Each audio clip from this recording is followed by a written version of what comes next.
Mata itu dengan jelas melihat sosok empat pocong mengerikan dengan wajah yang membusuk dan menghitam sedang mengelilinginya. Ilyas benar-benar melotot saking kagetnya melihat penampakan mereka. Lalu sesuatu melilit tenggorokannya. Seekor ular hitam melingkar di leher, kuat sekali. Dengan kepanikan yang amat, dokter itu berusaha melepaskan diri.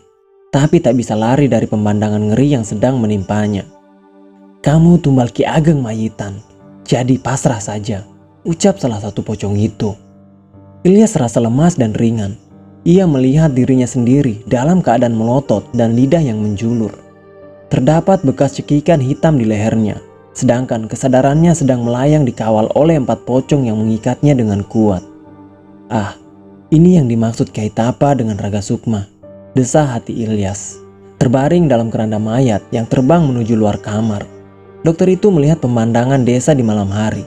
Benar-benar sepi, dan ia dibawa ke tempat yang dikenalnya. "Ini belakang musola, pohon beringin ini. Ya, aku tahu ini belakang musola. Jadi, ini gerbang menuju istana Ki Ageng Mayitan." Sebuah dimensi mengejutkan. Ilyas melihat sebuah kerajaan berada di balik pohon beringin besar di belakang musola itu. Pantas saja, masuk akal sekali. Energi negatif yang kuat terasa di musola. Rupanya bersumber dari pohon besar ini. Dan alasan mengapa musola ini terkutuk dan angker juga. Sering muncul sosok pocong. Warga kerap kali diganggu karena hantu itu masuk musola. Semuanya bisa dipahami sekarang. Dengan tubuh terikat, dokter itu dipaksa berjalan. Istana dikelilingi sungai berwarna merah, berbau busuk dan anyir. Sepertinya genangan darah bercampur nanah, busuk sekali. Ia menahan sebisa mungkin bau yang tercium. Namun ada yang lebih mengagetkan. Jembatan menuju istana ternyata tersusun dari tubuh-tubuh manusia yang diikat menjadi satu. Mereka merintih kesakitan ketika diinjak dan dilalui banyak orang. Hatinya serasa miris dan ngeri dengan keadaan mereka yang tersiksa. Wajah-wajah menyedihkan dan meraung-raung kesakitan. Namun tak ada yang dapat melarikan diri. Di pintu gerbang istana, dua pengawal tinggi besar dengan wajah hitam legam dan berwujud pocong membukakan pintu yang langsung menghubungkan pendopo istana dan singgasana kerajaan. Terlihat di sana ada kursi besar yang langsung menghadap pelataran. Singgasana besar dari batu hitam dan berkilau. Duduk sosok tinggi besar mengerikan. Wajah setengah tengkorak dan berjubahkan pakaian kerajaan kuno. Memancarkan energi yang lebih menakutkan dari penghuni kerajaan lainnya. "Ki Ageng, tumbal sudah dijemput," ucap salah satu pengawal pada sosok yang duduk di kursi. "Kalian masukkan saja dulu ke tahanan. Kurung hanya selama 40 hari agar tidak bisa kembali lagi ke alam manusia." Suara Ki Ageng Mayitan membahana, besar dan membuat bulu kuduk berdiri. Ilyas memperhatikan sosok itu sebentar saja. Ada kengerian dan rasa takut langsung menerjang dada. Ilyas dibawa menuju tempat tahanan. Sepanjang perjalanan, dilihatnya kengerian-kengerian yang menyedihkan. Ia dipaksa memperhatikan semua kegiatan yang ada di istana itu, yang sepertinya sedang dalam masa pembangunan. Beberapa kegiatan tampak sedang merenovasi bagian-bagian istana. Ia melihat orang-orang bekerja secara paksa. Mereka terikat dan dipaksa bekerja tanpa henti. Ada yang membawa batu besar, ada yang menarik kereta layaknya kuda, dan ada pula yang menjadi pijakan orang-orang yang lewat. Jeritan dan rintihan terdengar di mana-mana. Dokter itu menangis tak tahan melihat keadaan yang menjadikan itu. Batinnya tak kuat untuk segera pergi dari tempat itu. Terlalu banyak suara-suara yang membuat otaknya stres dan depresi. Beberapa saat, mereka sudah sampai di tempat yang dimaksud. Sebuah tahanan dengan banyak orang di dalamnya. Semua berada dalam pengawasan penjaga-penjaga istana. Rantai-rantai terlihat di beberapa bagian ruangan. Wajah-wajah putus asa dari penghuni tahanan terlihat menyayat hati. Benar-benar tersiksa dengan keadaan. Beberapa ruang tahanan dilalui Ilyas. Betapa sedihnya, tak hanya orang-orang usia produktif yang ada di dalam tahanan itu. Anak-anak balita dan usia pra-remaja juga menjadi penghuni tahanan. Apa mungkin mereka juga tumbal dari pesugihan ini? Benar-benar miris, manusia benar-benar tega mengorbankan manusia lainnya hanya demi ambisi saja. Tumbal-tumbal yang dilihat Ilyas menjerit-jerit meminta tolong. Namun, ia tak bisa berbuat apapun. Dirinya sama seperti mereka. Menjadi tahanan karena ditumbalkan oleh orang yang melakukan persekutuan dengan Ki Ageng Mayitan. Tahanan dengan jeruji dari tulang manusia tersusun rapi. terlihat putih kecoklatan tapi kuat seperti baja. "Masuk!" Ilyas didorong memasuki tahanan itu. Matanya menatap ke sekitaran. Orang-orang yang tak dikenalnya terlihat putus asa dan bersedih. "Dokter Ilyas?" sapa seorang yang kenal dengannya. Ilyas menoleh ke arah suara yang memanggilnya. "Atang?" "Syukurlah," ucapnya bersyukur. Keanehan terjadi. Bacaan hamdalah membuat ruangan ini bergetar hebat dan orang-orang yang ada di sekitarnya menjerit-jerit. "Apa yang terjadi?" "Pak dokter jadi tumbal juga?" Ilyas mengangguk menjawab pertanyaan Atang. "Ini ulah Pak Lurah dan Pak Ismat. Mereka pelaku pesugihan pocong dengan menumbalkan warga." "Apa? Pelakunya Lurah Hamid dan Pak Ismat?" Setengah tak percaya. "Benar Pak dokter, saya sudah bertemu mereka 2 hari lagi waktu untuk dijadikan budak. Saya takut Pak dokter," isak Atang ketakutan. Ilyas merasa sangat kasihan. Waktunya tak lama lagi. 2 hari dan Atang tidak bisa kembali ke dunia manusia bila waktu itu terlewatkan. "Tang, tenang. Saya kemari karena diminta Kiai Tapa untuk membawa kembali kamu dan Anto." "Mana Anto?" tanya dokter Ilyas. "Benarkah Pak dokter?" Atang sangat antusias dan senang. Lalu ekspresinya kembali muram. "Anto sudah dibawa untuk dijadikan budak Pak dokter." "Belum terlambat kan Tang?" "Saya tidak tahu Pak dokter. Hanya saja kata Pak Kismat, setelah tumbal dijadikan budak, mereka sudah tidak bisa lagi ke alam manusia dan menunggu kematian di alam siluman ini." "Atang tidak menginginkan itu Pak dokter." Isak tangis Atang semakin terdengar memilukan. Raut Ilyas kecewa, tak bisa menyelamatkan Anto. Sudah terlambat dengan batas waktunya. Namun ia tak patah semangat. Dirinya dan Atang masih harus lari dari istana Ki Ageng Majitan ini. Ingatan Ilyas bertitik pada pesan Kiai Tapa dengan semua petuah-petuah untuk melarikan diri dari kerajaan siluman dan menyelamatkan Atang untuk dibawa kembali ke dunia manusia. "Kita harus segera keluar dari sini, Tang." "Bagaimana caranya Pak dokter? Tahanan ini sangat kuat." Dokter itu mengambil botol kecil yang ada di balik saku. Air pemberian Kiai Tapa sebelum dijemput oleh keempat pocong pengusung keranda mayat. Air itu jadi satu cara yang diingat. Pesan Kiai Tapa jelas terekam akan fungsi dan cara menggunakannya. Dengan membaca bismillah, lantas sang dokter membaca beberapa ayat yang sudah diingatkan Kiai Tapa. "Allahu Akbar," teriaknya setelah selesai membaca doa. Air dalam botol kecil disiramkan. Ajaib, tulang belulang yang menyusun tahanan satu persatu rubuh.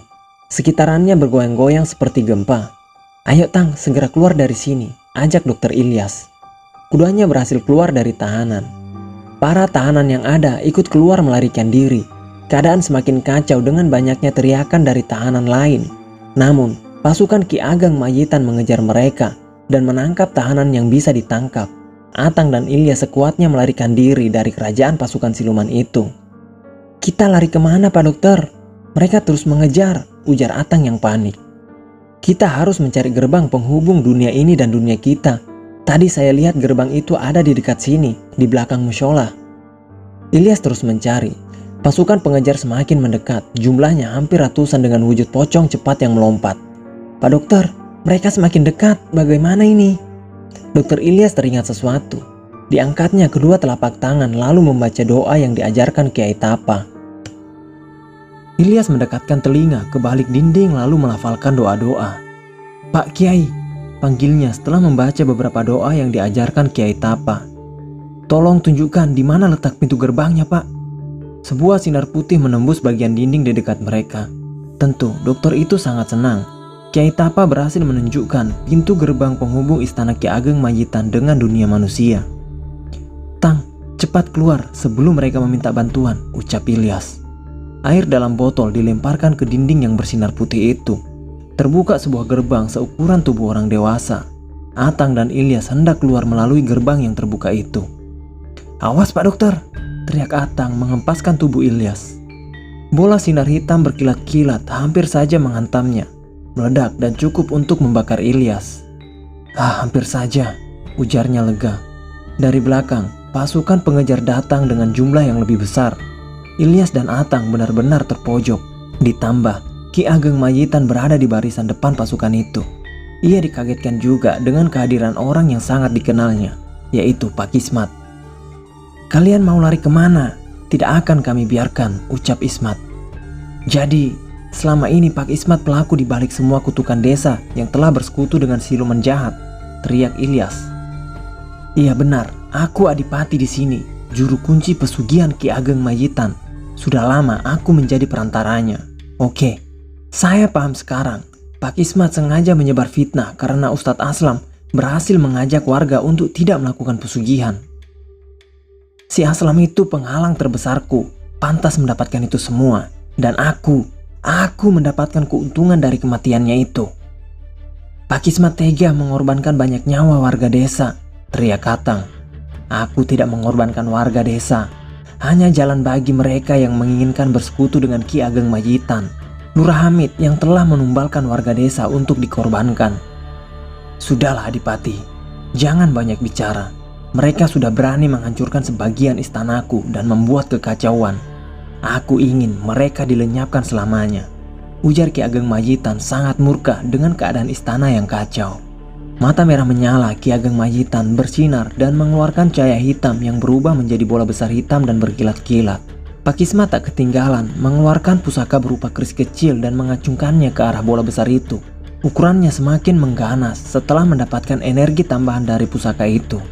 Angin di sekitaran terasa sangat dingin dan mencekam. Ditiupnya angin kencang. Keringat dingin membasahi Ilyas dan Atang. "Bagaimana ini Pak Dokter?" bisik Atang yang gemetaran. Tubuhnya seketika menggigil kaku. Ilyas kembali membacakan doa-doa. "Pak Kiai, tolong. Apa yang harus kami lakukan?" Bola hitam besar diarahkan kepada mereka. Tak ada kesempatan melarikan diri. Bola itu meluncur sangat cepat, hendak menghantam keduanya. Ledakan besar menghantam tubuh keduanya. Raut Ismat sangat puas dengan ledakan itu. Begitu pula tawa Ki Ageng Majitan yang sangat menakutkan. Api hitam itu membumbung membakar sekitarnya. Namun, mereka sangat terpana, dikejutkan dengan sesuatu di luar perkiraan mereka. Sosok manusia dengan mengenakan bersinar putih menghalangi keduanya. Keheranan dengan sosok yang menolongnya, Ilyas menatap dan memperhatikannya.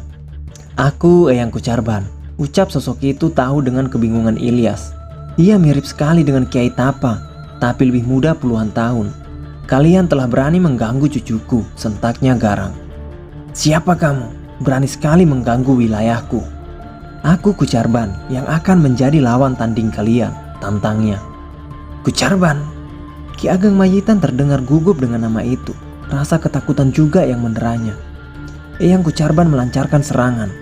Sinar putih menjalar dari ujung tangan sampai telapaknya, berkilat-kilat dan membentuk sebuah cambuk petir yang sangat mengerikan. Lalu dilecutkan seketika itu juga. Berkilat-kilat, putih dan menyambar apapun yang ada. Ditariknya dan dicambukannya dengan sekali tarikan tangan lagi. Kekuatan cambuk yang luar biasa. Istana Ki Ageng Majitan dibuat kacau balau dengan luluh lantak. Semua penghuninya dibuat ketar-ketir dan menjerit-jerit ketakutan.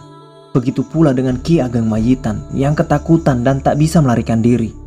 Pasukan yang datang semuanya kocar-kacir dengan kilat yang terus menyambar-nyambar. Mereka tak luput dari hantaman kilat itu. Ismat segera menyelamatkan diri setelah melihat kekuatan besar dari cambuk petir menjilati semua wilayah istana. Bangunan-bangunan di sekitarnya ambruk terkena kilatan cahaya itu. Naas, Ismat tak dapat menyelamatkan diri saat hendak lari dari petir yang menerjang. Tubuh itu terpental jauh. Jeritan kesakitan spontan keluar dari mulut Ismat dan seketika tak bernapas lagi. "Ampun, aku menyerah," jerit Ki Ageng Majitan mengiba. "Aku akan menuruti apapun kemauanmu. Ampun, jangan hancurkan kerajaan dan rakyatku." Kilat-kilat yang saling menyambar lenyap. Setelah Eyang Kecurban menghentikan serangannya, hanya dengan sekali serang hampir seluruh istana siluman itu hancur luluh. "Alhamdulillah," pekik Ilyas yang lega. Matang tak bisa berkedip, sangat takjub dengan segala peristiwa yang dialaminya. Eyang Kucarban mendekat ke arah Ki Ageng Majitan. "Kamu akan aku ampuni, tapi dengan syarat. Pindahkan kerajaan silumanmu dari desa ini. Carilah tempat lain yang tak bisa dihuni dan didatangi manusia. Mengerti?" ucapnya penuh ketegasan. "Baik Eyang, saya akan memindahkan kerajaan ini sesuai keinginan Eyang." Sosok Eyang Kucarban berubah kembali menjadi cahaya putih dan menghilang. Lalu dinding penghubung dunia manusia dan istana Ki Ageng Majitan pun terbuka. Pohon beringin besar di belakang musola terlihat jelas. Atang dan Ilyas keluar dari celah batang beringin yang cukup lebar. "Kita kembali Pak Dokter," jerit Atang yang senang. "Iya Tang, alhamdulillah. Kita berhasil melarikan diri dari mereka. Ayo Tang, Kiai Tapa pasti sudah menunggu di musola. Atang menurut saja dengan perkataan Ilyas. Tanpa membuang banyak waktu, mereka menuju musola tempat Kiai Tapa dan tamu-tamu Ilyas serta Ijah menunggu. Jasad Atang, jasad itu tergolek di dekat pohon beringin. Sukma Atang melayang kemudian masuk dalam raga itu kembali. Sedangkan Ilyas, raga itu berada di musola bersama Kiai Tapa berselimutkan kain panjang. Kiai Tapa bersama yang lain beserta Ijah tak henti-hentinya berzikir dan membaca lantunan ayat-ayat Al-Quran. Assalamualaikum, ucap Ilyas memecah konsentrasi mereka saat tubuh yang semula kaku itu terperanjat. Pak Kiai, Ilyas agak linglung setelah ia berhasil kembali. Kiai Tapa menepuk bahu Ilyas untuk menenangkannya. Alhamdulillah, Allah menunjukkan kebesarannya.